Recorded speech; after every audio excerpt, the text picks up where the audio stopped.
Good morning, students.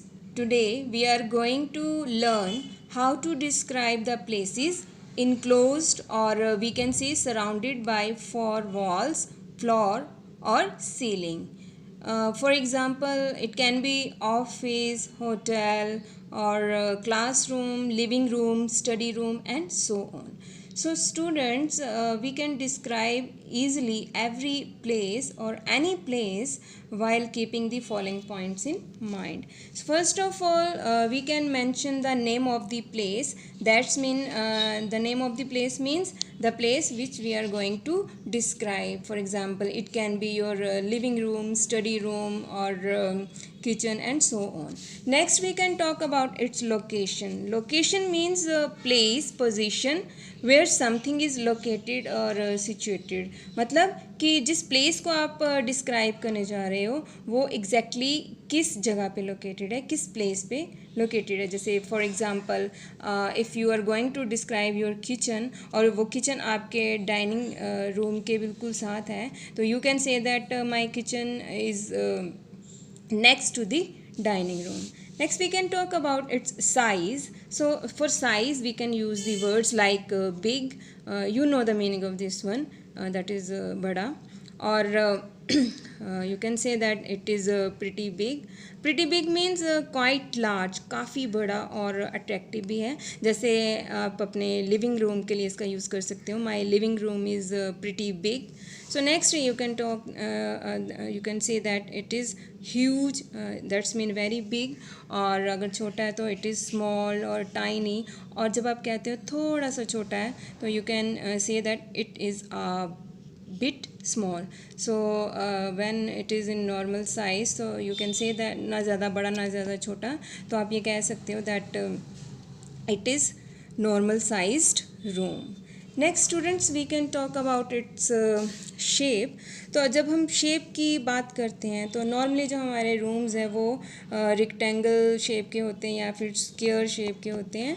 तो you can, if your room is rectangular in shape, you can say it is rectangular in shape, or it is shaped like a square or a rectangle.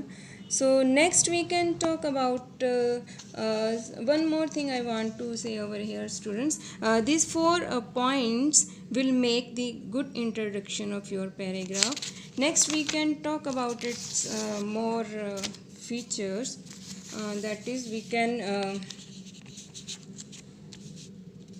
we can talk about its doors or windows or color, flooring, furniture, or curtains, whatever you see in the room. तो जैसे for example students, अगर आप doors और Windows की बात करते हो तो आप इनके साइज़ के बारे में बता सकते हो या फिर इनकी डायरेक्शन के बारे में बता सकते हो कि which direction they are located, maybe north, south, east, west, you know the directions.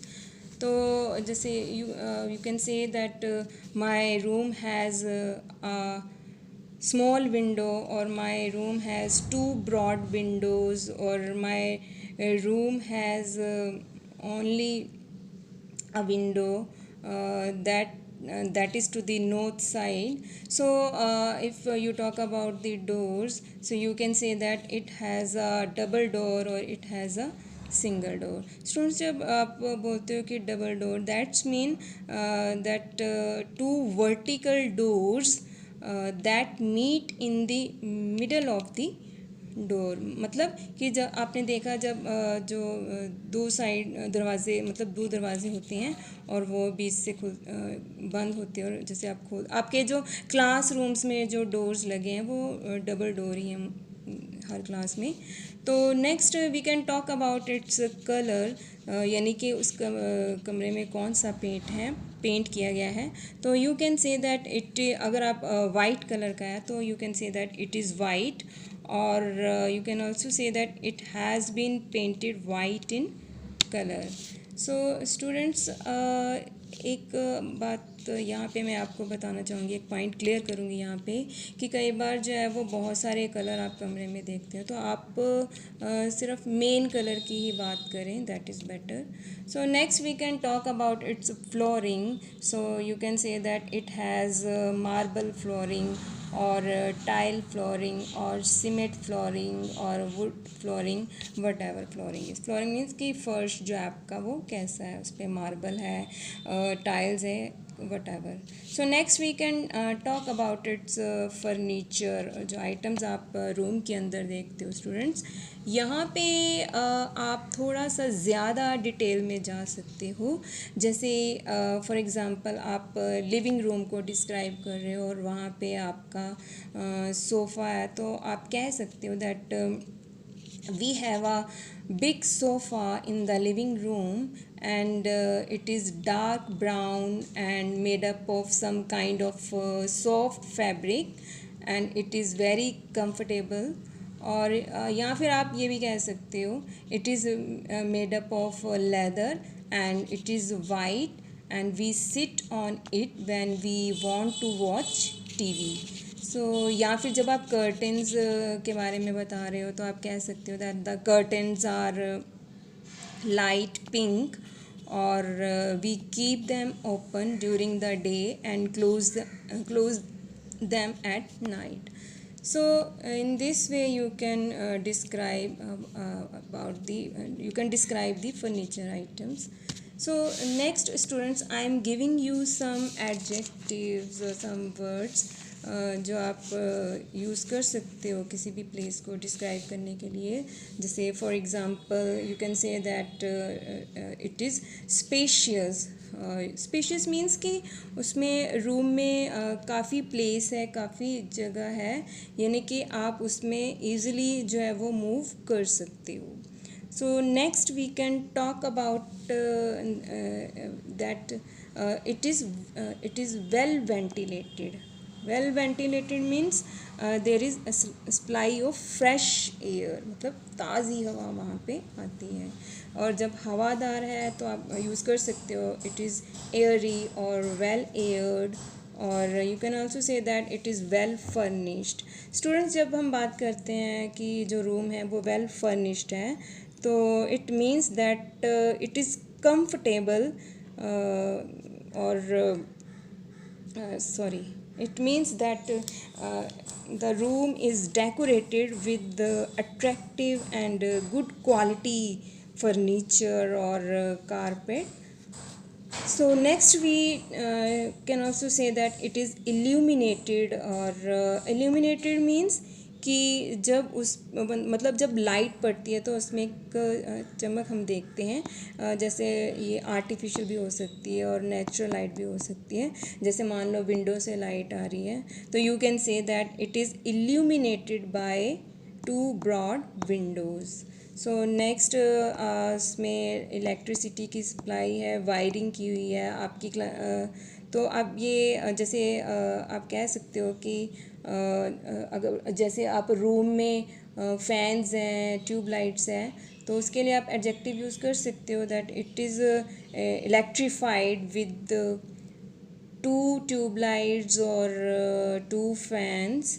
So next you can talk about, अगर आपका रूम मतलब सुंदर है तो you can say that it is beautiful, charming, attractive, or you can also say that it is comfortable. So students, when you say that it is comfortable, it means that you feel relaxed when you spend time in it, or you can also say that it is cozy means comfortable and warm, मतलब आरामदायक भी है और गर्म है. और अगर room में ठंडा रूम है, मतलब लो टेम्परेचर है, तो you can say that it is cold. और नेक्स्ट यू कैन, और भी बहुत सारे एडजेक्टिव्स जो है स्टूडेंट्स आप उनका यूज़ कर सकते हो to describe the places. So students, let's take example, and here that is of classroom, and with the help of these points we try to describe the classroom. So as I have told you that you have to start with mentioning the name of the place. तो किसी भी place को describe करने से पहले students आप उसका जो है वो heading you will write down. तो हेडिंग जो है यहाँ पे क्योंकि हमें क्लासरूम डिस्क्राइब करना है तो we shall write over here my classroom. Students यहाँ पे मैं आपको एक पॉइंट क्लियर करना चाहती हूँ कि बहुत सारे जो स्टूडेंट्स हैं वो स्टार्टिंग के जो लेटर्स हैं वो स्मॉल लिखते हैं. तो that is the big mistake they commit. तो हेडिंग का जो फर्स्ट लेटर है और every word of the heading that should be started with the first capital letter. Next okay we can start my classroom we are going to describe. So you can start the passage with this word with these words that first of all we will talk about its location or size or shape. So we can, if we talk about its location, so we can say that it is located on the ground floor. और अगर आपका जो class है वो second floor पे है तो you can say that it is located on the second floor. और next we talk about its size और शेप. तो जो हमारे जो मोस्टली जो क्लासरूम हैं वो रेक्टेंगल शेप में है तो और बिग है मतलब बड़ा है. So I can say that it is big and rectangular in shape. Next अगर हम बात करते हैं इसके अदर फीचर्स के बारे में तो we can see that if we talk about its door तो it has a double door. हमारी क्लासेस में आपने देखा भी है दो दरवाजे लगे होते हैं उस पर मतलब कि वो टू वर्टिकल डोर्स हैं जो हम बंद करते हैं और खोलते हैं. सो अगर हम विंडोज़ की बात करते हैं तो इट हैज़ 4 ब्रॉड विंडोज़. और हमारे जो रूम में है कलर की अगर हम बात करें तो colour that is grey colour. तो I can say that it is gray or it is gray in color. So next or it has been painted gray whatever. So next if I talk about its floor तो जो floor है वो उसमें tiles का use किया गया है. So I can say that it has tile flooring.